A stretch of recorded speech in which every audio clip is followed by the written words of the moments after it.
అందరికీ నమస్కారం అండి. నేను doctor Rajesh, paediatrician from Tirupati. ఈరోజు నేను మెయిన్గా మల్లిక్ పర్చూరి గారి వీడియోస్ చూసిన తర్వాత ఆయన మీద తెలంగాణ గవర్నమెంట్ కేసు ఫైల్ చేయడం జరిగింది. సో ఈ పర్యవసానాలు అన్నిటికీ నేను నా యొక్క రియాక్షన్ చెప్పదలుచుకున్నాను. ఫస్ట్ మెయిన్గా అంటే ఆయన చేసిన మెయిన్గా కామెంట్ ఏంటంటే, థర్డ్ వేవ్ అనేది చాలా ఉధృతంగా వస్తుంది, ఇంటికి ఒక మరణం సంభవించే అవకాశం ఉంటుంది, తర్వాత బాడీ చాలా ఘోరంగా డ్యామేజ్ అయ్యే అవకాశం ఉంటుంది, కుళ్ళిపోతుంది అనేసి ఇలా కామెంట్స్ చేయడం జరిగింది. దీనికి కౌంటర్గా చాలామంది చాలా రకరకాల విధంగా స్పందించడం జరిగిందనమాట. సో దీంట్లో నిజానిజాల గురించి మాట్లాడుకుందాము. సో ఫస్ట్ మనము వస్తుందా రాదా థర్డ్ వేవ్ అంటే, ఖచ్చితంగా వచ్చే అవకాశాలు అయితే చాలా పుష్కలంగా ఉన్నాయండి. సో మనం ఫస్ట్ వేవ్ చూసినట్లయితే మన ఇండియన్స్ ఈ కోవిడ్ మనల్ని అఫెక్ట్ చేయదు, మన ఇండియన్స్ ఈ వ్యాధి నిరోధక శక్తి చాలా ఎక్కువ. సో దీనివల్ల మన ఇండియన్స్ అనేవాళ్ళు కోవిడ్ నుంచి తప్పించుకుంటారు. ప్లస్ ఇండియా అనేది వేడి ప్రదేశం. సో వేడి ప్రదేశాల్లో వైరస్ సర్వైవ్ అవ్వలేదు. సో ఈ విధంగా రకరకాల ఊహాగానాలతో మనము ఫస్ట్ కోవిడ్-19 స్టార్ట్ అవ్వకముందు మనం అనుకోవడం జరిగింది. కానీ అన్ని దేశాల్లో ఇటలీ కావచ్చు, యుఎస్ కావచ్చు, యూకే కావచ్చు, అలాంటి దేశాల్లో చాలా విపరీతమైన, ఫ్రాన్స్ కావచ్చు, చాలా విపరీతమైన మరణాలు సంభవించడంతో మన ఇండియా ముందుగానే అలర్ట్ అయ్యి మనకి మన దేశ ప్రధానమంత్రి మోడీ గారు మనకి లాక్డౌన్ అనేది విధించడం జరిగింది ముందుగానే. సో ఇది జరిగి ఆల్మోస్ట్ లాస్ట్ మార్చ్లో జరిగింది, అట్లీస్ట్ 2020 మార్చ్లో. సో ఇప్పటికీ మోర్ దెన్ 1 year అయిపోయిందనమాట. సో ఇంచుమించుగా ఎగ్జాక్ట్గా అదే టైంలో మనకి కరోనా సెకండ్ వేవ్ అనేది వచ్చింది. సో దీంట్లో కూడా చాలామంది వాళ్ళ యొక్క వాదోపవాదాలు అంటే మన ఇండియా అనేది ప్రాపర్గా సెకండ్ వేవ్కి ప్రిపేర్ అవ్వలేదు. సో దీంట్లో గవర్నమెంట్ రోలు ఉంది, ప్రజల రోలు ఉంది. మన ఇండియాలో చాలామంది తగిన జాగ్రత్తలు తీసుకోలేదు. తర్వాత ఉత్సవాలు, సంబరాలు, ఫంక్షన్స్, గెట్ టుగెదర్స్, ట్రావెల్స్, లేకుండా ఉంటే స్కూల్స్, కాలేజెస్, ఈ జర్నీస్లో ట్రైన్స్లో కావచ్చు, ఫ్లైట్స్లో కావచ్చు, లేదంటే విదేశాల నుంచి ఇక్కడికి రావడం కానీ, స్టేట్ టు స్టేట్ ట్రావెల్ చేయడం కానీ, ఇట్లా రకరకాలుగా చేసేటప్పుడు తగిన జాగ్రత్తలు తీసుకోకపోవడము, తర్వాత కనీసం సెల్ఫ్ క్వారంటైన్ అనేది పాటించకపోవడం. అంటే వేరే ప్రదేశాల నుంచి వచ్చినప్పుడు ఏదైనా వ్యాధి సింటమ్స్ వస్తున్నాయా లేదా అనేది మనం చూసుకొని తర్వాత వేరే వాళ్ళని మనము కలవాలన్నమాట. జనరల్గా ఇది 14 days అలా ఉంటుంది అనమాట. సో ఈ విధంగా మన ఇండియన్స్ కానీ, లేకుంటే ప్రభుత్వ వైఫల్యం వల్ల కానీ మనం సెకండ్ వేవ్ కొంచెం సివియర్గా వచ్చింది. అందరూ ఏమనుకున్నారంటే ఫస్ట్ వేవ్ లాగే సెకండ్ వేవ్ కూడా అంత సివియర్గా రాదు, అంటే ఏదో అలా వచ్చి అలా వెళ్ళిపోతుంది అనేసి అనుకున్నారనమాట. కానీ దురదృష్టవశాత్తు మనకి సెకండ్ వేవ్ అనేది చాలా తీవ్రంగా రావడం, వచ్చిన కొన్ని రోజులైనా కూడా చాలా తీవ్రంగా వచ్చి చాలామందిని దానికి బలైపోవడం జరిగింది. దీంట్లో ముఖ్యంగా మనకి తక్కువ ఏజ్ వాళ్ళు, అంటే ఈవెన్ 30 సంవత్సరాల వాళ్ళు, 20 సంవత్సరాల వాళ్ళు కూడా చనిపోవడం జరిగిందనమాట. సో పెద్దవాళ్ళు చనిపోయారు, దాంతోపాటు తక్కువ ఏజ్లో వాళ్ళు కూడా చనిపోవడం జరిగింది.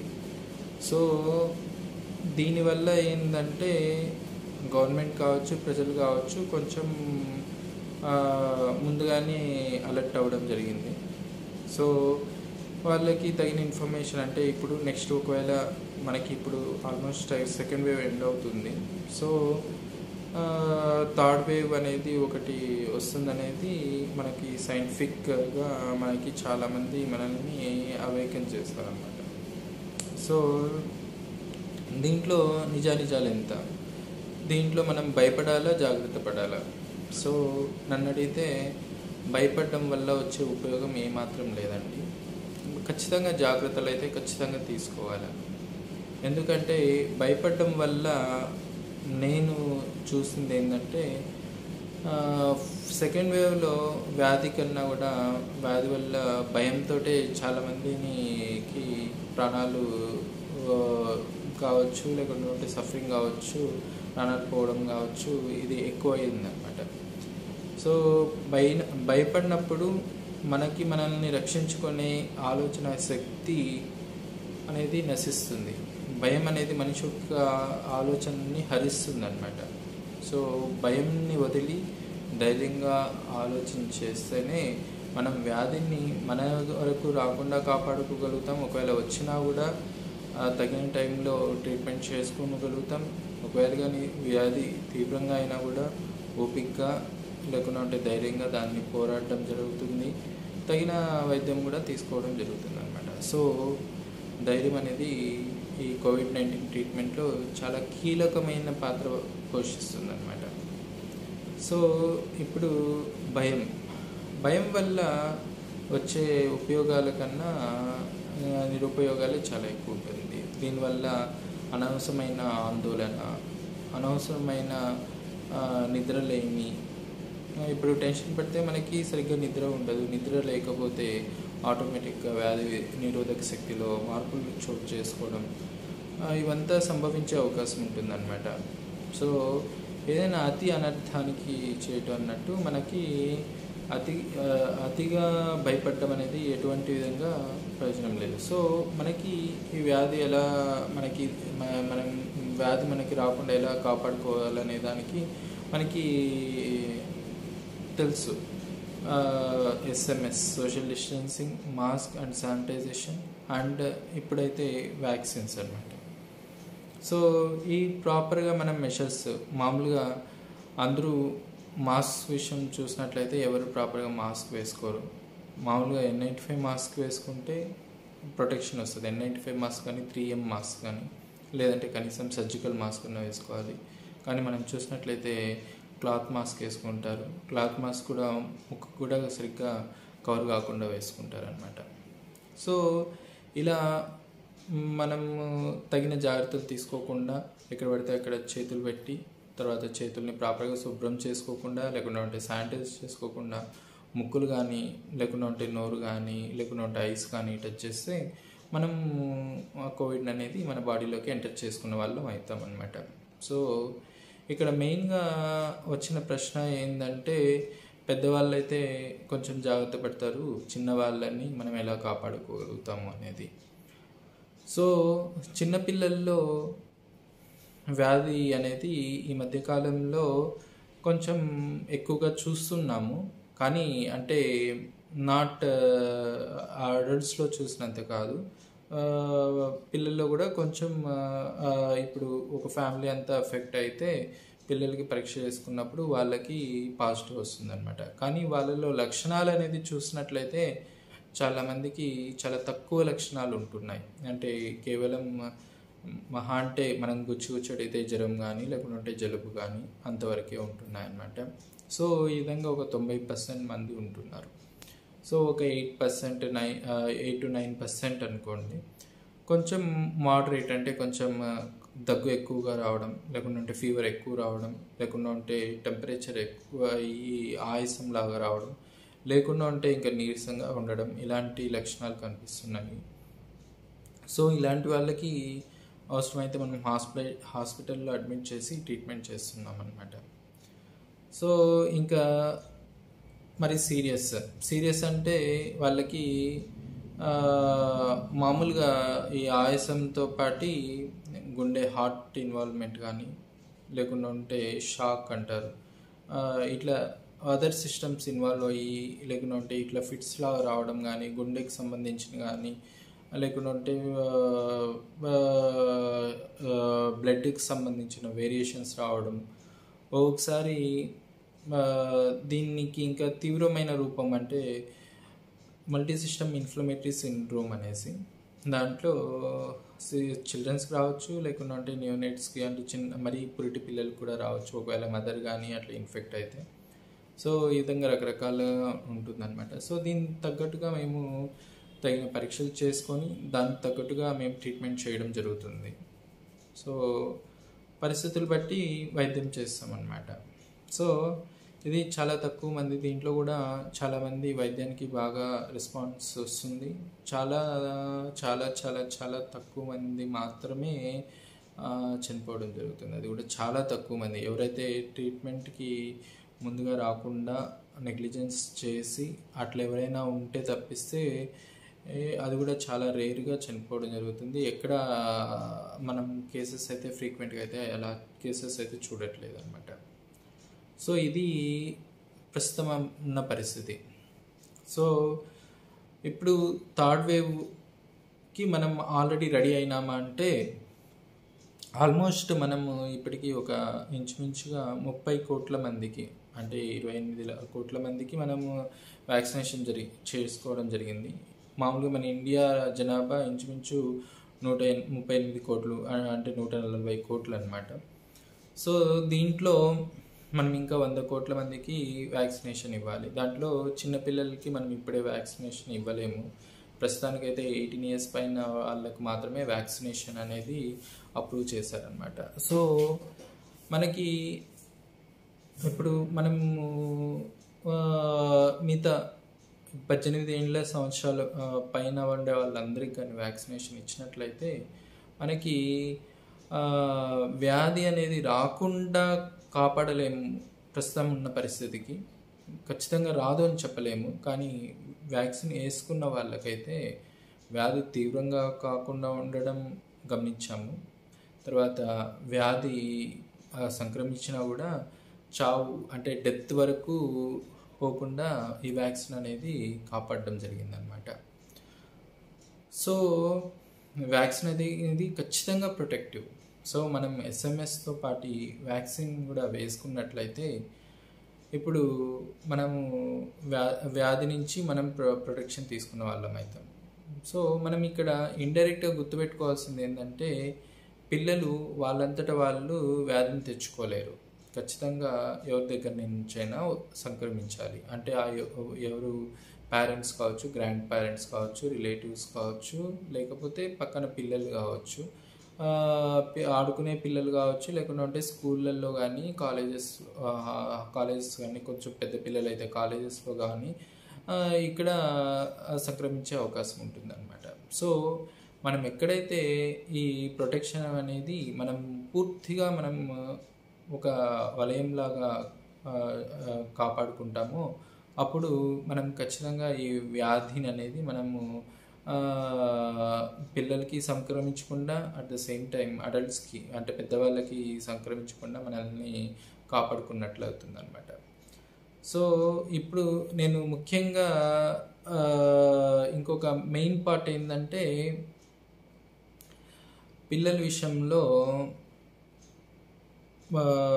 ఇప్పుడు మెయిన్గా థర్డ్ వేవ్ వస్తే పిల్లలకి చాలా సీరియస్గా వస్తుంది. తర్వాత పిల్లలకి ఎలా ప్రొటెక్ట్ చేసుకోవాలనేది కామన్గా వచ్చే ప్రశ్న.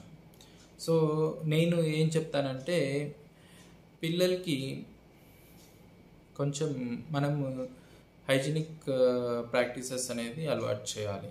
అంటే వాళ్ళని ఇప్పటి నుంచే బాగా హ్యాండ్ శానిటైజేషన్ కావచ్చు, కొంచెం పెద్ద పిల్లలు అయితే సోప్తో కడుక్కోవడం, తర్వాత ప్రతిసారి శానిటైజ్ చేసుకోవడం ఆల్కహాలిక్ శానిటైజర్ తోటి. తర్వాత 5 years పైన పిల్లలు అయితే మాస్క్ యూజ్ చేయొచ్చు. 5 years కన్నా చిన్న పిల్లలకి మనం మాస్క్ సజెస్ట్ చేయట్లేదు. ఇంకా అన్నిటికన్నా ముఖ్యమైన విషయం ఏంటంటే వ్యాక్సినేషన్ అన్నమాట. వ్యాక్సినేషన్ విత్ ఇన్ఫ్లుయెంజా వ్యాక్సిన్ లేకపోతే న్యూమోకోకల్ వ్యాక్సిన్ ఇవి వేసుకున్నట్లయితే కొంచెం మనము పిల్లల్ని ఒకవేళ కానీ ఏమైనా ఇన్ఫెక్షన్స్ వచ్చినా కూడా కొంచెం సీరియస్ అవ్వకుండా లేకుంటే అప్రహెన్షన్ అవ్వకుండా ఉండడానికి మనకి హెల్ప్ అవుతుంది అనమాట. సో కొన్ని స్టడీస్లో ఇన్ఫ్లుయెంజా వ్యాక్సిన్ వేసుకున్న వాళ్ళకి సార్స్కి యాంటీబాడీస్ వచ్చినట్టు కొన్ని స్టడీస్ వచ్చాయి.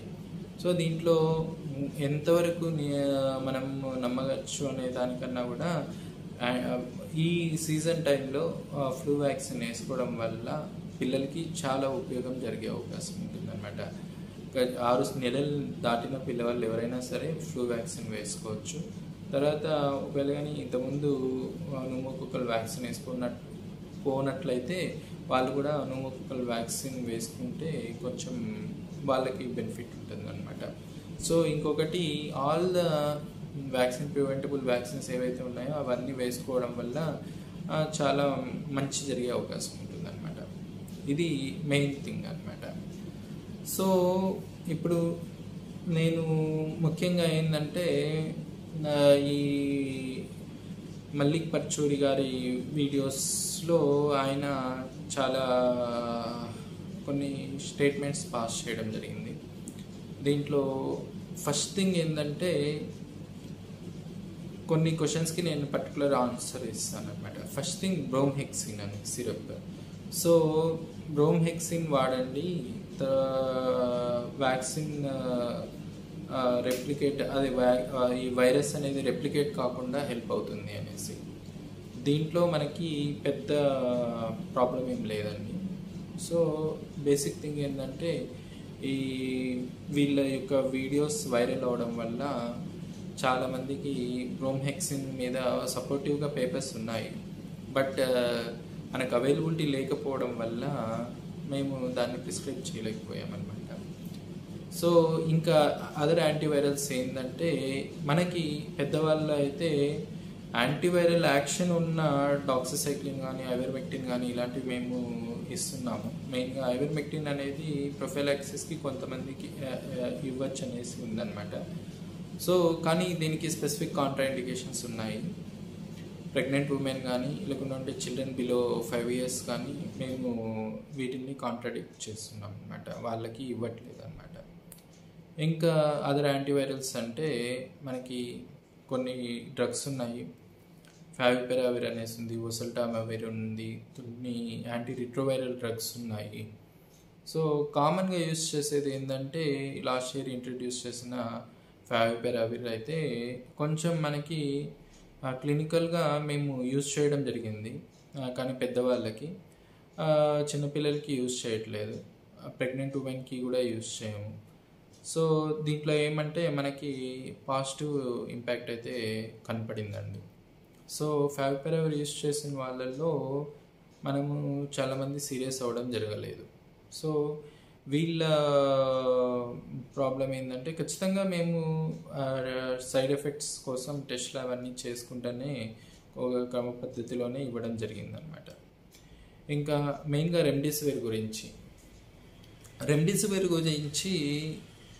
ఈవెన్ WHO కూడా ఎమర్జెన్సీ అప్రూవల్ ఇచ్చింది, కానీ but it has withdrawn is emergency approval. అంటే it is of no much benefit అనేసి ఇది చెప్పింది అనమాట.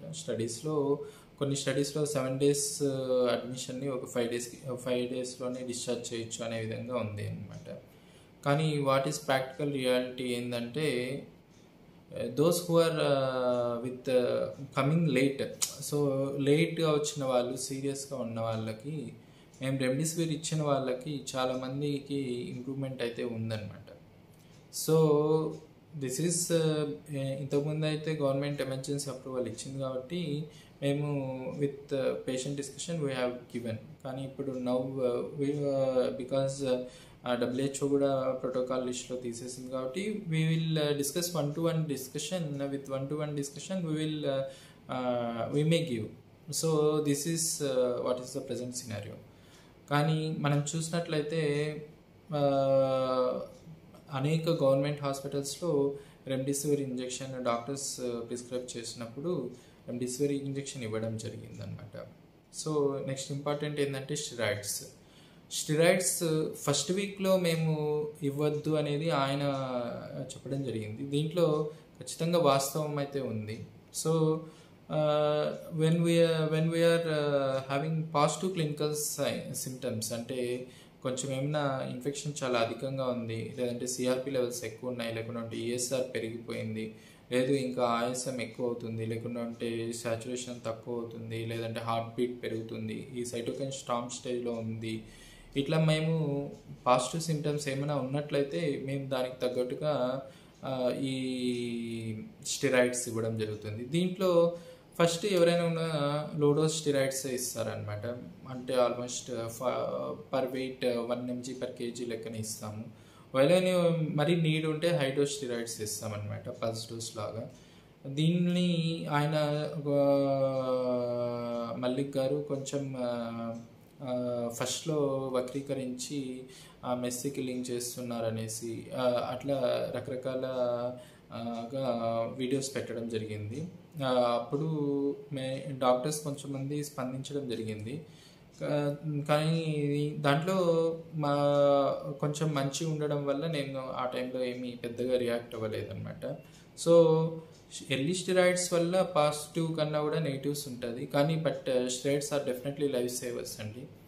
ఈవెన్ ఆయన ఇంకా మెయిన్గా అంటుండేది ఏంటంటే డయాబెటీస్లో స్టెరాయిడ్స్ ఇస్తారా అనేసి, వాళ్ళు యుల్నిస్టాటిన్ అవి ఇవ్వాలనేసి. బట్ ప్రాక్టికల్ సినారియో ఏంటంటే we take support of insulin and or metformin, and we are giving steroids అండి. బికాస్ ఆ టైంలో మనకి ఇమీడియట్గా రిలీఫ్ రావడానికి స్టెరాయిడ్స్ హెల్ప్ అవుతున్నాయి అన్నమాట. So these are life saving, steroids are life savers అండి. There is no contraindication. So కానీ దాన్ని ఒక పదునైన కత్తిని జాగ్రత్తగా వాడాలి. ఇది రెండు వైపులా పదునైన కత్తి. సో దీన్ని చాలా జాగ్రత్తగా వాడడం జరిగింది అనమాట. సో ఈ కొంతమంది ఎవరైతే వ్యాధి తీవ్రత ఎక్కువగా ఉండే వాళ్ళలోనూ, లేకుండా ఉంటే వ్యాధి లక్షణాలు వేరే వేరేగా ప్రజెంట్ అయిన వాళ్ళలో కొంచెం ప్రొలాంగ్డ్గా స్టెరాయిడ్స్ ఇవ్వడం జరిగినా కూడా కొంచెం దాన్ని కూడా వీలైనంత తొందరగా ట్యాపర్ చేయడం జరిగిందనమాట. సో ఇప్పుడు మెయిన్గా ఏంటంటే స్టెరాయిడ్స్ ఇవ్వడం వల్లనే బ్లాక్ ఫంగస్ వచ్చిందనేసి.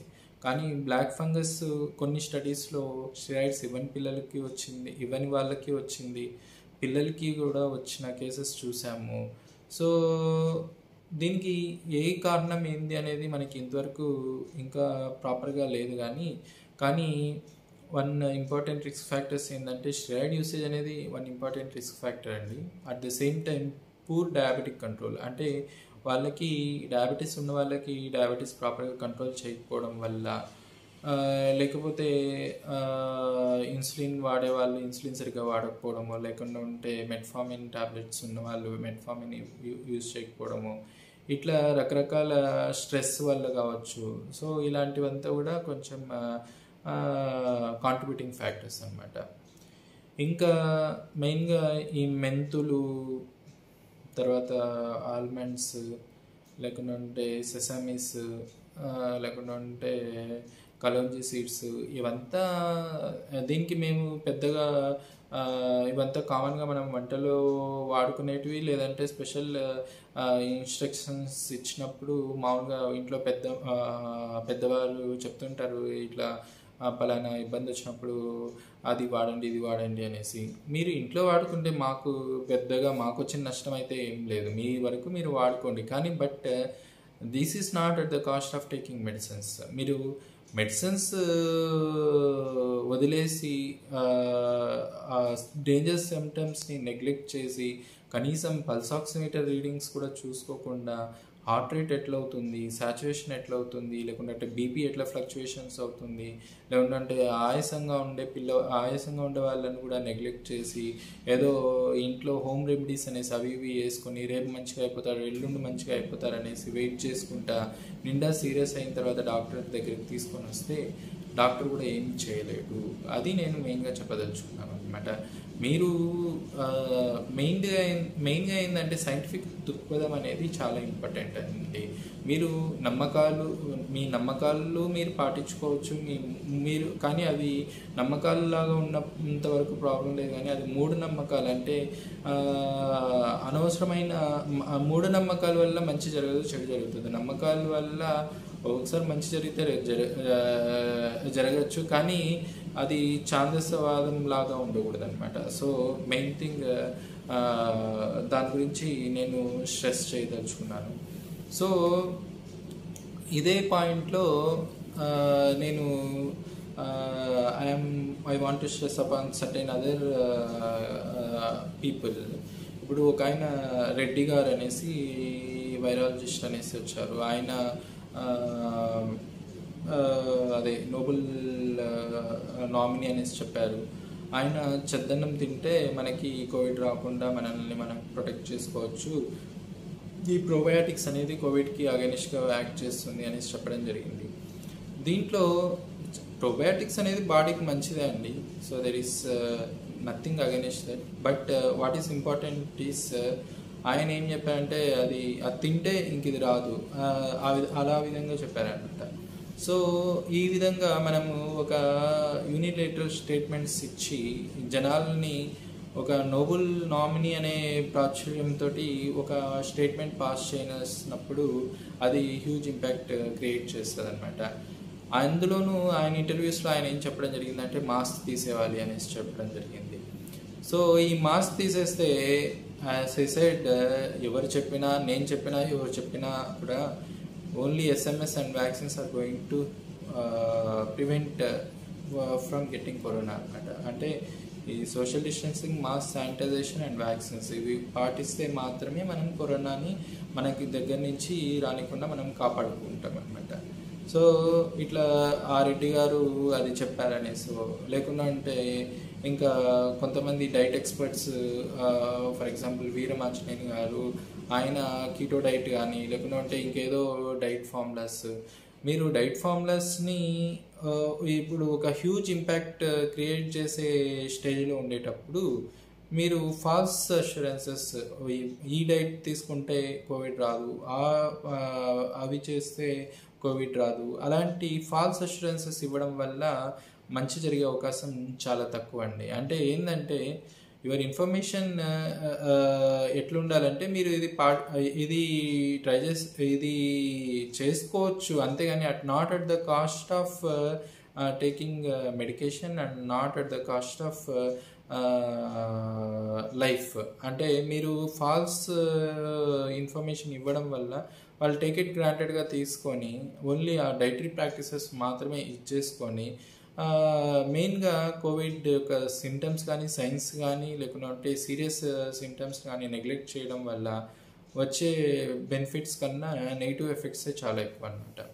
సో ఇది అంటే ఈ విధంగా మనము చాలామంది మనం చాలా కాలాల నుంచి ఈ ఆయిల్ పుల్లింగ్ కానీ లేకుండా ఉంటే ఇప్పుడు చిరుధాన్యాలు తినడం కానీ లేకుంటే ఉంటే ఇలా ప్రతి ఒక్కరూ వాళ్ళకి న్యాచురోథెరపీ అనేసి ఇట్లా రకరకాలుగా వాళ్ళకి తోచింది వాళ్ళు చెప్తుంటారు అనమాట. So one should understand that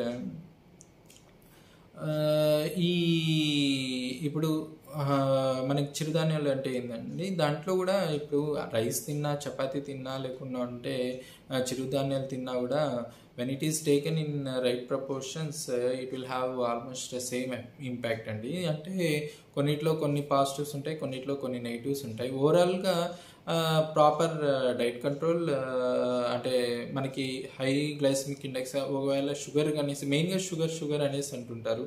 ప్రాపర్గా మనకి ఏంటంటే ఏది తిన్నా కూడా లిమిటెడ్ అమౌంట్లో తిని, proper exercise, proper stress free life, తర్వాత ప్రాపర్ స్లీప్ టైమ్, ఇలాంటివంతా ప్రాపర్గా ఉంటే వీ కెన్ ఈజీలీ కంట్రోల్ అనమాట. సో ఇంకొక మిస్కన్సెప్షన్స్, ఈ టైంలో ఆనందయ్య గారి మెడిసిన్ ఒకటి వచ్చింది.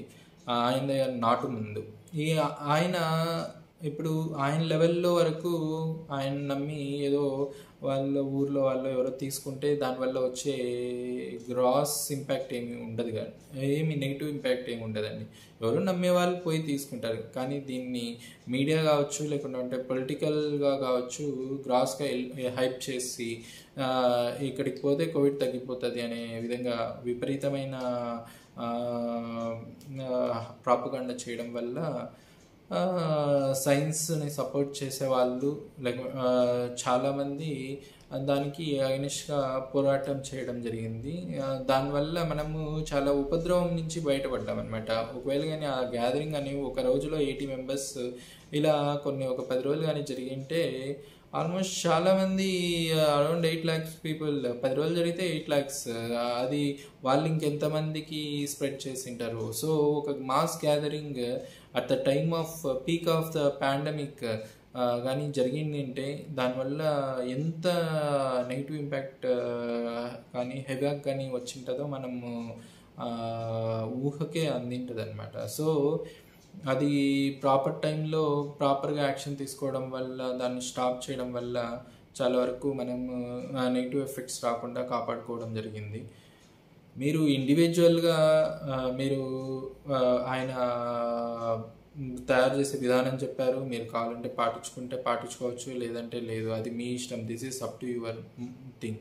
But they take it for granted that మనము కోవిడ్ ఉంటే కోవిడ్కి సంబంధించిన పరీక్షలు కావచ్చు, కోవిడ్ సంబంధించిన మందులు కానీ డాక్టర్ దగ్గరికి వెళ్ళి తీసుకుంటేనే మాత్రమే చాలా వరకు హెల్ప్ అవుతుంది.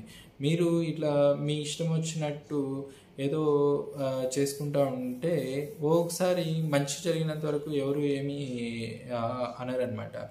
So as a said, COVID అనేది ఒక వైరల్ ఇల్నెస్. దీంట్లో 90% సీరియస్గా ఉండరు, 8% సీరియస్ మైల్డ్ సీరియస్ ఉండొచ్చు. ఇంకా డెత్స్ అయితే అడల్ట్స్లో కూడా ఆల్మోస్ట్ లెస్ దెన్ 1 or 2% మాత్రమే. సో మనము ఎవరైతే ఇలాంటి నాటు మందులు లేకుండా హోమ్ రెమెడీస్, నేనైతే ఈ 90%లో వాళ్ళని ఇంక్లూడ్ చేస్తాను అనమాట. సో కొంతమంది అయితే అసలు దిస్ ఏ పాండమిక్, మనకి రోజుకి 4 లక్షలు కేసెస్ నమోదైనప్పటికి కూడా ఒక పీక్ ఆఫ్ ద పాండమిక్ స్టేజ్లో రోజుకి ఒక 20-30 లక్షల మంది ఇన్ఫెక్ట్ అయి ఉండొచ్చు ఆ టైంలో. అంటే ఆ మిగతా వాళ్ళందరూ ట్రీట్మెంట్ తీసుకుని వాళ్ళందరూ వాళ్ళ న్యాచురల్ ఇమ్యూనిటీ కావచ్చు, న్యాచురల్గా వాళ్ళంతటి వాళ్ళే కోలుకోవడం జరిగింది అనమాట. అంటే చాలామందికి without any medication it will get cured అనమాట. సో ఎవరైతే టెస్ట్ చేసుకున్నా, ఎవరైనా అప్రహెన్షన్ తోటి హాస్పిటల్స్కి వచ్చిన వాళ్ళు కూడా చాలామందికి మైల్డ్ సిమ్టమ్స్ తోటి ట్రీట్మెంట్ చేయడం జరిగింది. సో మోడరేట్గా ఉండే వాళ్ళకి అడ్మిట్ చేసి ట్రీట్మెంట్ చేయడం జరిగింది. సివియర్ కేసెస్కి ఆక్సిజన్ రిక్వైర్మెంట్ ఎక్కువ ఉన్న వాళ్ళకి మాత్రమే ఐసీయూలో పెట్టడం జరిగింది. సో దీంట్లో ప్రధానంగా అందరూ ఎలివేట్ చేసింది ఏంటంటే మెడికల్ మాఫియా.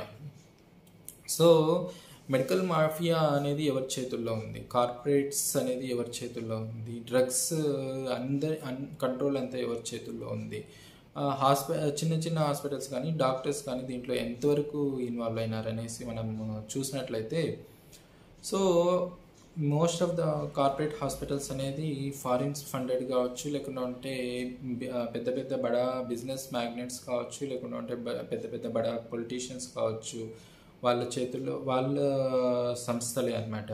సో డాక్టర్స్ అనేది కేవలం అక్కడ పనిచేసే ఎంప్లాయీస్ మాత్రమే. దీంట్లో మనము చాలామంది రెమ్డెసివిర్ ఎందుకు ఇస్తారు, లేకపోతే స్టెరాయిడ్స్ గురించి ఇట్లా రకరకాలుగా క్వశ్చన్స్ చేస్తారు. There is we will act according to the clinical condition. క్లినికల్గా ఏది నీడెడ్ ఉంది అనేసి డాక్టర్ అనుకుంటాడో దాన్ని 1-to-1 డిస్కషన్ ఇచ్చేసుకొని మాత్రమే వాళ్ళకి చెప్పడం జరుగుతుంది అనమాట, ట్రీట్మెంట్ అడ్వైస్ చేయడం జరుగుతుంది. It is not an unilateral decision. So దీంట్లో ఫైనాన్షియల్ ఇష్యూస్ ఉన్నప్పుడు that should be addressed by the people it self. అంటే ఇప్పుడు దీంట్లో నేనేం చెప్తానంటే, సో ఫైనాన్షియల్ స్టేటస్ ఈస్ ఫైనాన్షియల్గా కన్స్ట్రెయిన్స్ ఉన్నాయంటే there is government hospitals. So government హాస్పిటల్స్లో కూడా ఈసారి అయితే కొంచెం అనుకోని ఉపద్రవం లాగా రావడం వల్ల మనకి ఆ టైంలో బెడ్స్ దొరకకుండా ఉన్నాయి. కానీ but over the period of time చాలా గవర్నమెంట్ హాస్పిటల్స్ చాలా బెటర్ సర్వీసెస్ ఇవ్వడం జరిగింది. బికాస్ బయట ఆక్సిజన్ సప్లై అనేది ప్రైవేట్స్లో అంత ఎక్కువ లేకుండే. So government is done a better job. కానీ ఖచ్చితంగా దెర్ ఇస్ ల్యాక్ ఉన్నాయి because this is grossly neglected అనమాట. అంటే over years, over decades, over centuries మనము మెడికల్ కానీ లేకుండా ఉంటే స్కూలింగ్ కానీ, ఎడ్యుకేషన్ కానీ, వాటర్ సప్లై కానీ లేకుండా ఉంటే మెడిసిన్ కానీ. సో మనకి right to education, right for proper medication and right for proper food, clean food and shelter అనేది ఇలాంటివి ఫండమెంటల్ రైట్స్ని మనము గ్రాస్గా డెకేడ్స్గా నెగ్లెక్ట్ చేయడం జరిగింది. సో ఇవంతా ఒక్క రోజులో మనము తీర్చేటివి కాదు. ఖచ్చితంగా ఓవర్ ఇయర్స్ దాన్ని ప్రాపర్గా దానికి న్యాయం చేసినట్లయితే ఇప్పుడు అది న్యాయం చేసి ఉంటుంది. So but however medical mafia అనేది డాక్టర్ చేతుల్లో ఉంటుందండి. సో ఎవరైతే దీన్ని డైవర్ట్ చేశారో రెమ్డెసివిర్ ఇంజెక్షన్స్ చాలా కాస్ట్లీగా ఇది అవ్వడం జరిగింది, లేకుండా ఉంటే అన్అవైలబుల్ ఉండింది. So there is depending upon the situation మాత్రమే ఇవ్వడం జరిగిందనమాట చాలా పేషెంట్కి. But at the end of the day this is not related to only doctor. There is so many are involved in it. Financial అనేది doctor dictate చేసేది కాదండి. So it's individual decisions. అంటే they should have opt for అంటే తక్కువ ఖర్చుతో చూసే private hospitals కావచ్చు, లేకుండా ఉంటే గవర్నమెంట్లో ఫ్రీగా ట్రీట్మెంట్ ఇచ్చే హాస్పిటల్స్ కానీ ఆప్ట్ చేసిండొచ్చు అనమాట. So this is a big thing and cannot be related to doctors. That's what is my concern. అంటే డాక్టర్స్కి వచ్చేది ఏమి ఉండదండి దాంట్లో. Doctors always will try to save as much as they can. So ఇంకా దీన్ని పక్కన పెడితే మనకి ఈ నేను ఈ వీళ్ళందరూ ఈ మెడికల్ మాఫియాని అన్వయించుకొని అల్లోపతిని హేట్ చేయడం స్టార్ట్ చేశారు. So over the years if you see, allopathy has saved many lives. So అటు టీబీ కావచ్చు, మలేరియా కావచ్చు, లేకుంటే కలరా కావచ్చు, లేకుంటే క్యాన్సర్ కావచ్చు, లేకుంటే ఏదైనా ఇంజరీస్ కావచ్చు, తలకి ఇంజరీస్ కావచ్చు యాక్సిడెంట్ అయ్యి, లేకుంటే బుల్లెట్ ఇంజరీస్ కావచ్చు, చెస్ట్ ఇంజరీస్ కావచ్చు, హార్ట్ ట్రాన్స్ప్లాంటేషన్స్ కావచ్చు, లివర్ ట్రాన్స్ప్లాంటేషన్స్ కావచ్చు, ఇప్పుడు రీసెంట్గా లంగ్ ట్రాన్స్ప్లాంటేషన్స్ కావచ్చు, కిడ్నీ ట్రాన్స్ప్లాంటేషన్స్ కావచ్చు. So all the modern medicine is it is a fine tuning of the ancient medicine అనమాట. సో మెడిసిన్ అనేది సుశ్రుత టైంలో నుంచి తనని తాను రూపాంతరం చెందుకుంటూ రోజు రోజుకి బెటర్మెంట్ అవుతూ దానికి ప్రాపర్గా రీసెర్చ్ చేసి దానికి ట్రయల్స్ చేసి తర్వాత సరైన పద్ధతుల్లో మనము పాటించడం ద్వారా సైడ్ ఎఫెక్ట్స్ కానీ లేకుండా ఉంటే బెటర్ అప్రోచ్ కానీ ఒక విధి విధానాలని రూపొందించుకోవడం వల్ల మనిషికి టార్గెటెడ్ ట్రీట్మెంట్ అనేది ఇప్పుడు చేయడం జరుగుతుంది అనమాట. సో ఫర్ ఎగ్జాంపుల్ ఇప్పుడు క్యాన్సర్కి అయితే ఇప్పుడు మనము మోనోక్లోనల్ యాంటీబాడీస్ కావచ్చు, లేకపోతే స్పెసిఫిక్ రిసెప్టార్కి యాక్ట్ చేసే డ్రగ్స్ కావచ్చు, ఇట్లా వెల్ అడ్వాన్స్డ్ కొన్ని వాటికి జీన్ థెరపీస్ ఇస్తున్నాము, లేకుంటే బోన్ మ్యారో ట్రాన్స్ప్లాంటేషన్స్. సో ఇట్లా రకరకాలుగా treatments, these are all because of the advanced modern science అనమాట.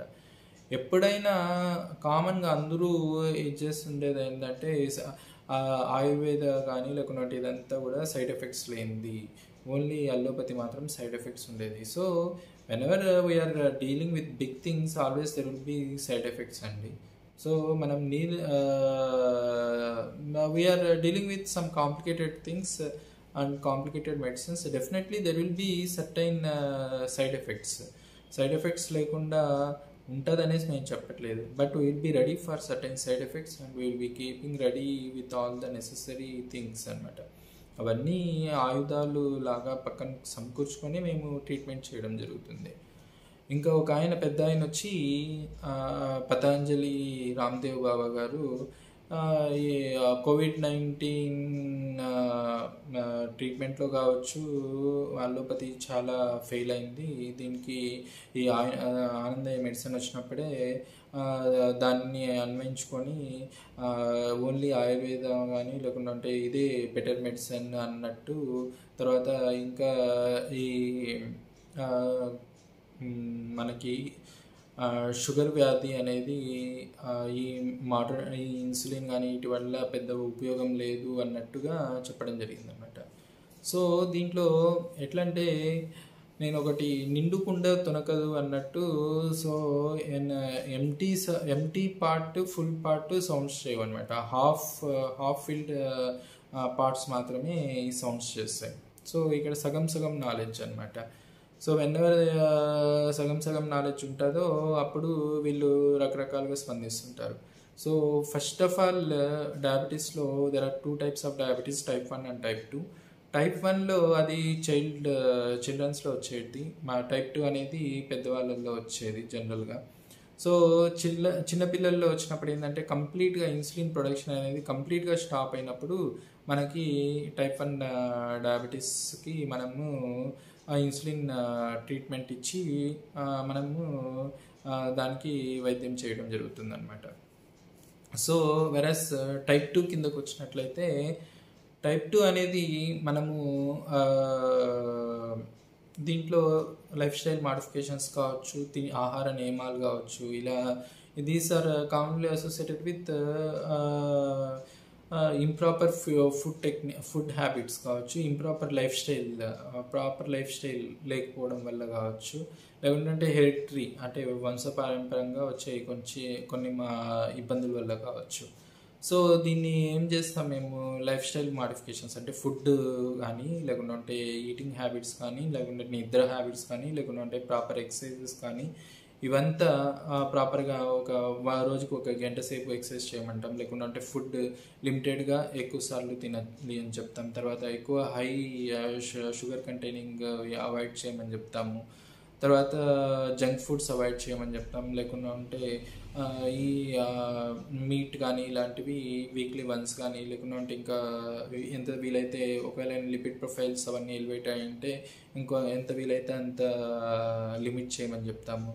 ఆల్కహాల్ హ్యాబిట్ కానీ లేకుంటే స్మోకింగ్ హ్యాబిట్స్ ఉంటే అవి ఇచ్చేయమని చెప్తాము.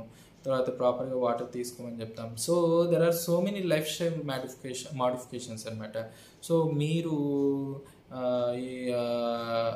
ఈ డైటీషియన్స్ కావచ్చు, లేకుంటే న్యాచురోపతి వాళ్ళు కావచ్చు, వీళ్ళందరూ చెప్పేది ఇదే ఈ లైఫ్ స్టైల్ మాడిఫికేషన్స్ వల్ల. దీనివల్ల టైప్ 2 మీద ఏమైనా ఇంపాక్ట్ ఉంటుందేమో కానీ టైప్ 1 మీద వచ్చే ఇంపాక్ట్ ఏం లేదు. మీరు టైప్ 1 వాళ్ళకి మీరు ఇన్సులిన్ ఆపేయమంటే మీరు వాళ్ళ చావుని కోరుకున్న వాళ్ళు అవుతారు అనమాట. So that is most important thing. అందులో ఇంకోటి చూసినట్లయితే కొరోనీళ్ళు అనేసి ఆ మందని ఈ మందనేసి అవి వాడితే కోవిడ్ రాదనేసి చెప్పి ఇట్లా రకరకాలుగా ఫాల్స్ అష్యూరెన్సెస్ పబ్లిక్లో ఇవ్వడం వల్ల నెగిటివ్ ఇంపాక్ట్ వస్తుందన్నమాట.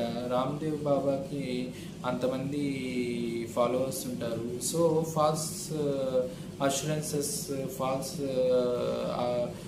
థింగ్స్ని స్ప్రెడ్ చేయడం వల్ల వచ్చే ఉపయోగం ఏం లేదన్నమాట. సో ఇవన్నీ కాకుండా ఈ ఫ్రస్ట్రేషన్, ఈ అల్లోపతి మీద నెగిటివ్ ఇంపాక్ట్ ఇవంతా డాక్టర్స్ మీద చూపిస్తున్నారు. డాక్టర్స్ కానీ లేకుంటే నర్సింగ్ స్టాఫ్ కానీ లేకుంటే అదర్ మెడికల్ ఫ్యాకల్టీ వాళ్ళ ప్రాణాలకి తెగించి తర్వాత వాళ్ళ ఫ్యామిలీ యొక్క ప్రాణాలని పణంగా పెట్టి రాత్రనక పగలనక ఎంతో రిస్క్ ఉన్నా కూడా ప్రొసీజర్స్ చేసేటప్పుడు కానీ, లేకుంటే దగ్గరికి వెళ్ళి ట్రీట్మెంట్ చేసేటప్పుడు కానీ చాలా రిస్క్ ఉన్నప్పటికీ కూడా మానవతా దృక్పథంతో వాళ్ళ వృత్తి ధర్మాన్ని పాటిస్తూ ఎంతో ధైర్యంగా ఈ పాండమిక్ని ప్రపంచవ్యాప్తంగా ఎదుర్కోవడం జరిగింది. So there is lot of passion and dedication from medical personal to fight this Covid pandemic. So దీన్ని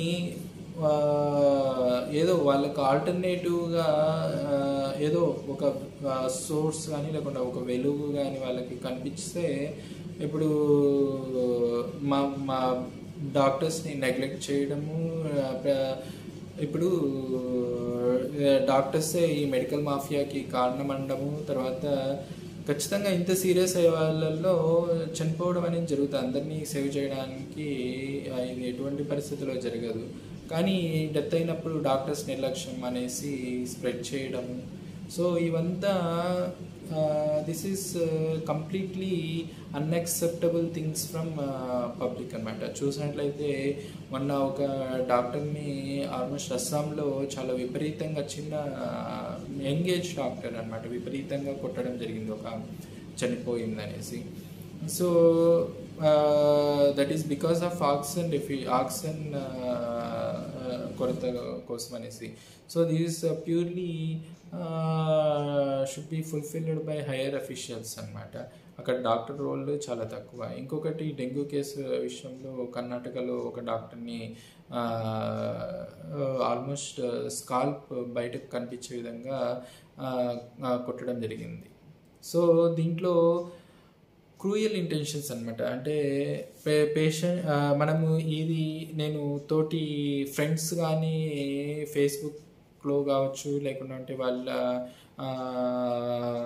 దీంట్లో కావచ్చు చూసినట్లయితే చాలా బాధగాను, చాలా ఎందుకురా ఈ మెడికల్ ప్రొఫెషన్లోకి వచ్చామా మేము అనే అంత బాధగా ఉందన్నమాట.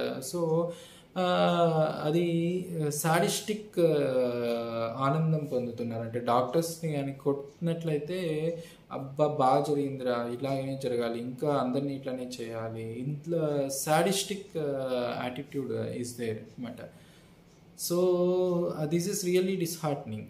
అంటే మేము మా ఫ్యామిలీస్ని కూడా నెగ్లెక్ట్ చేసి మేము ప్రజలకు సేవ చేస్తున్నాం. అంటే ప్రతిరోజు మేము ఇళ్ళ నుంచి వెళ్ళేటప్పుడు మాకు కూడా చిన్నపిల్లలు ఉంటారు, మా పేరెంట్స్ ఉంటారు, మా వైఫ్స్, మా ఇంట్లో పిల్లం బిడ్డల్ని వదిలేసుకొని మరి మేము తల్లిదండ్రులను వదిలేసుకొని మరి మేము పోయి రిస్క్ తీసుకొని చేస్తుంటాం అనమాట. సో మాకేమైనా జరిగితే మా ఫ్యామిలీస్కి ఎవరు చూసుకుంటారనే క్వశ్చన్ ఆల్మోస్ట్ ప్రతి ఒకరికి ఉంటుంది అనమాట. సో బట్ మీరు ఇవంతా ఏదో స్వార్థం కోసం చేస్తున్నారు అనేసి అనుకుంటారు, మనీ ఎర్నింగ్ అనేసి అనుకుంటున్నారు. సో మనీ ఎర్నింగ్ అనేది ఏ ఫీల్డ్లో లేదండి అసలు.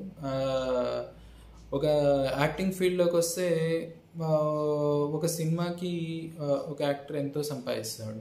ఒక బిజినెస్ ఫీల్డ్లోకి వెళ్తే ఒక బిజినెస్ కూడా చాలా సంపాదిస్తారు. ఐటీ ఫీల్డ్లో అయితే మేము 30 సంవత్సరాల తర్వాత ఏదో ఇప్పుడు కూడా మాకు శాలరీస్ ఎంబీబీఎస్ వాళ్ళకైతే 30,000 నుంచి స్టార్ట్ అవుతున్నాయి. ఎండీస్ కూడా చాలా తక్కువ శాలరీస్. మొన్న నోటిఫికేషన్ పెడితే 50,000 నెలకి. తర్వాత 3 సంవత్సరాలు వాళ్ళకి పర్మనెంట్ జాబ్స్ ఇవ్వరనమాట.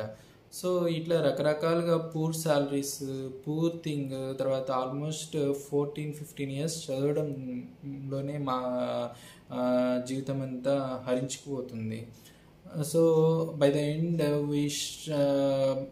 మేము చిన్నప్పుడు ఉన్న ప్యాషన్ తోటి, డాక్టర్ అవ్వాలన్న ప్యాషన్ తోటే మేము అన్ని కష్టాలు పడి చదవడం జరుగుతుంది అనమాట. Whatever we are treating you is with all our experience. ఏదో ఒకసారి ఊరికి అట్లా చూసి ఇట్లా చేస్తున్నామంటే this is all because of our experience. మేము అన్ని ఏండ్ల పడిన కష్టం యొక్క ఫలితమే మేము సీరియస్సా లేకుంటే నాన్ సీరియస్సా, ఏ పేషెంట్కి ఏ ట్రీట్మెంట్ చేయాలి అనేది అట్లా మినిట్స్లో చెప్తున్నాం. కానీ మాకు మేము తీసుకునే ఫీజుతో పోలిస్తే మీరు మీ ఎంటర్టైన్మెంట్ పర్పస్ అంటే ఫర్ ఎగ్జాంపుల్ పెళ్ళి చేస్తే ఆల్మోస్ట్ కోట్లల్లో ఖర్చు పెడుతున్నారు. ఒక ఫంక్షన్ గెట్ టుగెదర్స్ కానీ లేకుంటే ఇది చేస్తే ఒక బీర్ బాటిల్కి 2000, 3000, 1000 అట్లా ఖర్చు పెట్టి పార్టీలు చేసుకుంటున్నారు. ఫుడ్కి ఒక బిర్యానీ తినాలంటే ఆల్మోస్ట్ 150 to 200, 250. ఒకసారి రెస్టారెంట్కి వెళ్తే మినిమం 2000 to 3000 అయ్యే పరిస్థితి ఉంది. సో ఎవ్రీవేర్ ఈవెన్ సెలూన్ కాడ్ నుంచి ప్రతి ఒక్కటి it is related to money. అన్ని ఫీల్డ్స్లో మనీ ఉంది. మేము when compared to everything we are least paid అండి. లీస్ట్ పెయిడ్ నర్సెస్ కానీ, డాక్టర్స్ కానీ, లేకుంటే హెల్త్ కేర్ పర్సనల్ కానీ, ఎవరైనా కానీ ఇప్పుడు సర్వీస్లో ఉండే మేమే కాదండి, సర్వీస్లో ఉండే ఈ శానిటైజేషన్ వర్కర్స్ కావచ్చు, పోలీస్ కావచ్చు, లేకుంటే ఇట్లా ఎవరు కానీ అంత ఎక్కువ పేస్ ఏమి ఉండవండి. ప్రజల్లో ఒక అదేంటి ఒక ఫాల్స్ వేవ్ ఉంటుంది అనమాట. అంటే డాక్టర్స్ దోచుకుంటారు, లేకుంటే ఈ పోలీస్ వాళ్ళు దోచుకుంటారు, ఇట్లా ఫాల్స్. దాంట్లో ఇప్పుడు 100 మంది డాక్టర్లలో ఉంటే ఒకరో ఇద్దరు మాత్రమే డబ్బులు ఉన్న వాళ్ళు ఉంటారు. చాలామంది మిడిల్ క్లాస్ ఫ్యామిలీస్ నుంచి వచ్చిన వాళ్ళే ఉంటారనమాట. మీకు తెలుసో తెలీదు, చాలామందికి ఓన్ హౌసెస్ కూడా ఉండే పరిస్థితి లేదు, అందరూ రెంట్ హౌసెస్లోనే ఉంటారనమాట. ఇదేంటంటే ఊరు గొప్ప అన్నట్టు ఉంటుంది అనమాట. అంటే చూడడానికి అంటే గొప్పగా ఉన్నట్టు ఉంటుంది, కానీ రియల్ సిచ్యువేషన్ అంటే everybody will be striving for that life. Even basic salaries, jobs కూడా దొరకని పరిస్థితి ఉంటుందన్నమాట. కానీ ఇదంతా ఎవరికి తెలియని యాంగిల్. కానీ అందరూ డాక్టర్స్ అంటే సాఫ్ట్ టార్గెట్ లాగా అయిపోయిందనమాట. సో నేను బేసికల్గా ఐఎమ్ డీప్లీ డీవాస్టెడ్ అండి. అంటే నిజం చెప్పాలంటే మాఫియా అనే పేరు అనేది ఏదో మేము డ్రగ్ మాఫియానో లేకుండా అండర్ గ్రౌండ్ మాఫియా డాన్స్ లాగా మమ్మల్ని ప్రొజెక్ట్ చేయడం జరిగింది. ఆ మల్లిక్ గారు ఎందుకు అంటున్నారు కానీ doctors take census from every హాస్పిటల్లో అడ్మిట్ అయిన వాళ్ళలో ఎంతమంది బాగైనారు, ఎంతమంది చనిపోవడం జరిగింది, ఎంతమందికి ఇబ్బందులు జరిగింది. దీనికి మళ్ళీ సపోర్టింగ్గా చాలామంది supporting tweets, even Ram Gopal Varma గారు, తర్వాత ఆయన వీరమాచినేని గారు, ఇట్లా వీళ్ళందరూ కూడా అంటే ఎవ్రీబడి అంటే ఇప్పుడు డాక్టర్ ఎనిమీస్ ఫ్రెండ్స్ అన్నట్టు డాక్టర్స్ అంటే అందరికీ ఎనిమీసే. అందరూ కలిసి డాక్టర్స్ మీద దాడి చేయడం అనేది చాలా బాధాకరమైన విషయం అండి. దీంట్లో నేను చాలా తీవ్రంగా ఖండిస్తున్నాను. సో డెఫినెట్లీ మీరు ఎవరు చెప్పినా కూడా దాంట్లో మంచిని మేము తీసుకొని మేము దాన్ని పాటిస్తామన్నమాట. కానీ ఎప్పుడైతే మమ్మల్ని టార్గెట్ చేయడమే మీరు పనిగా పెట్టుకుంటే మేము కూడా చేయగలిగింది ఏం లేదనమాట. మేము వీఆర్ మా ప్రాణాలని పడంగా పెట్టి మేము కోవిడ్లో మేము సర్వీస్ చేయడం జరిగింది. దీంట్లో మా ధర్మం, మేము హిపోక్రటిస్ ఓత్లో మేము తీసుకున్న మా ఓత్కి నిలబడి మేము మా జాబ్ని మేము నిష్పాక్షికంగా మేము చేయడం జరిగింది. దాంట్లో రిస్క్ ఫ్యాక్టర్స్ ఉన్నా కూడా మేమే చేయకుండా ఉంటే ఇంకెవరు చేస్తారనే విధంగా చేయడం జరిగింది. కానీ చాలామంది డాక్టర్స్కి చనిపోయినా కూడా వాళ్ళ ఫ్యామిలీస్కి వచ్చిన ఉపయోగం ఏం లేదన్నమాట. అంటే గవర్నమెంట్ సైడ్ నుంచి ఎటువంటి సపోర్టు అందలేదు. ఒక ఫ్యామిలీ, ఇంటి పెద్దని కోల్పోయిన ఫ్యామిలీస్ ఒక యంగ్ డాక్టర్ కానీ చనిపోతే ఈ కోవిడ్ సర్వీసెస్ చేసేటప్పుడు గవర్నమెంట్ ప్రామిస్ చేసినవి కూడా అందలేదన్నమాట. So this is the pathetic situation of Indian doctor. కానీ సొసైటీలో డాక్టర్ని ఈజీ టార్గెట్ చేసేసారు. కొన్ని రోజులైతే ఏమవుతుందండి, కొట్టండి ఏమవుతుంది అనే స్టేజ్కి వచ్చేసాం మేము. ఇప్పుడే మేము తీసుకున్న దానికి, మేము ప్యాషన్ తోటి వచ్చిన దానికి మేము అనుభవిస్తాం. కానీ but we won't make anybody enter this field. అంటే మా నెక్స్ట్ తరాలు ఇట్లానే జరిగితే, మా నెక్స్ట్ తరాలు కావచ్చు, ఇంతకుముందు డాక్టర్ పిల్లలు డాక్టర్లు అవుతారు అనేసి ఉండేది. ఇప్పుడు ఏ డాక్టర్ పిల్లలను కూడా డాక్టర్ ఫీల్డ్లోకి రంపించాలనేసి లేదు. డబ్బులు అనేది నథింగ్ అండి. డబ్బులు అనేది ఏ ఫీల్డ్లో అయినా కూడా సంపాదించుకోవచ్చు. మా ఫీల్డ్లో చాలా తక్కువ సంపాదించుకుంటాం. మనీ మేకింగే అనుకుంటే మేము 30 సంవత్సరాల వరకు కష్టపడాల్సిన అవసరం లేదు. ఒక స్పోర్ట్స్ ఫీల్డ్లో 35 సంవత్సరాలకి రిటైర్ అవుతారనమాట. ఈవెన్ యాక్టింగ్ ఫీల్డ్లో కూడా అరౌండ్ 40 yearsకి ఒక హీరోగా రిటైర్డ్ అయ్యి వేరే రోల్స్లో ఇచ్చేస్తారు. సో మనీ ఎర్నింగ్ ఒక్కటే అనుకుంటే వేరే ఫీల్డ్స్ తీసుకుంటామండి. మాకు ఇదేం పెద్ద విషయం ఏం కాదు. ఇంకా డాక్టర్ చదువుని క్రాక్ చేసిన వాళ్ళు ఏ ఫీల్డ్లో అయినా కూడా, ఏ దేంట్లో అయినా కూడా కష్టపడితే ఆ ఫీల్డ్ని వాళ్ళు టాప్ చేయగలుగుతారు. అది మేము ఈ ఫీల్డ్ వద్దనుకొని సివిల్స్ ప్రిపేర్ అయ్యింటే కూడా మేము ఈ వాళ్ళకి would have been in a better position అనమాట. So that is the situation. So don't target doctors. That is my sincere request. ఇప్పుడు అల్లోపతికి మేము మీకు నమ్మకం ఉంటేనే అల్లోపతి డాక్టర్స్ దగ్గరికి రండి. మేము ఎనీ అదర్ మెడిసిన్స్కి ఎనీ అదర్ మెడికల్ బ్రాంచెస్కి మేము గ్రాస్లీ మాకు అగెనెస్ట్ ఏం లేదండి. But when any other branch is not doing properly, అంటే as per guidelines, false assurances కానీ, ఏ బ్రాంచ్ అయినా కానీ, ఏ నాటు వైద్యం అయినా కానీ, ఏ పర్సన్ అయినా కానీ ఫాల్స్ అష్యూరెన్సెస్ ఇచ్చినట్లయితే ఖచ్చితంగా ఒక డాక్టర్గా మేము దాన్ని ఖండిస్తాము. ఒక డాక్టర్గా ఒకరికి సరైన వైద్యం అందట్లేదంటే ఖచ్చితంగా ఒక సొసైటీకి అది బర్డెన్ అవుతుంది, అంటే సొసైటీకి అది గ్రాస్గా నష్టం చేకూరుస్తుంది అంటే ఖచ్చితంగా మేము దాన్ని ఖండించడంలో మేము ఫస్ట్ ఉంటామండి. So this is I'm basically rationalist, humanist. So everything should be under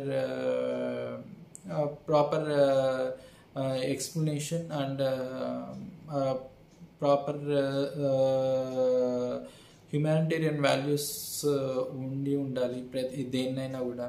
so this is our ultimate approach అన్నమాట. So I request everyone to have positive impact on doctors, positive attitude towards doctors, and also main thing I request Malik Garu that